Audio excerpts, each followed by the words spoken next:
Today we're talking about conservatorships. Conservatorship is a procedure where the court appoints someone to make financial decisions for someone else.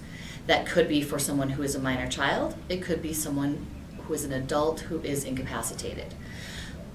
Conservatorships have been in the news lately. I never thought that Britney Spears would teach my clients about what a conservatorship is, but that's what's happened. In her situation, her father was her conservator, meaning he managed her money and then reported to the court how it was being managed. And conservatorships really have a bad reputation because of that, because what people found was that it's very expensive to have a conservatorship, and it's taking the rights away from that protected person, which is what we call the person who is under a conservatorship. So what does it really mean? Let's say that we have an adult incapacitated person who cannot take care of themselves, they cannot manage their money, they need somebody to manage it for them, or they're being taken advantage of.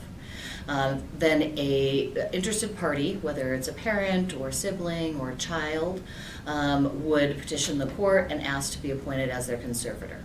That triggers a whole series of events. A hearing has to be scheduled with the court.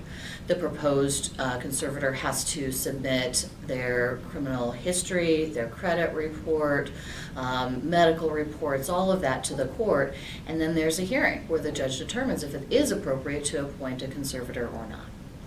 The same happens if it's a minor child who has lost their parent. When we're dealing with minor children, most people think about guardianship, which is where if a minor child has lost their parent, the court appoints somebody to manage that child, to take care and custody of that child. But conservatorship also comes into play because if they have inherited money from someone, then we have to set up a conservatorship, where the court's going to appoint someone to manage the financial affairs. The way that you avoid conservatorship is by setting up a trust for that person so that we don't have to go through that process, that court process, to set up the conservatorship, which is expensive and takes time. Another downfall of having a conservatorship, especially for a minor child, is that it terminates at age 21. And for a lot of 21-year-olds, if they were to come into a lot of money at that age, they would not make good decisions. If a parent sets up a trust for that minor child, then you could say that the funds would be held in trust until they reach a later age, like 25 or 30 or 50 or 60, depending upon the needs of that person.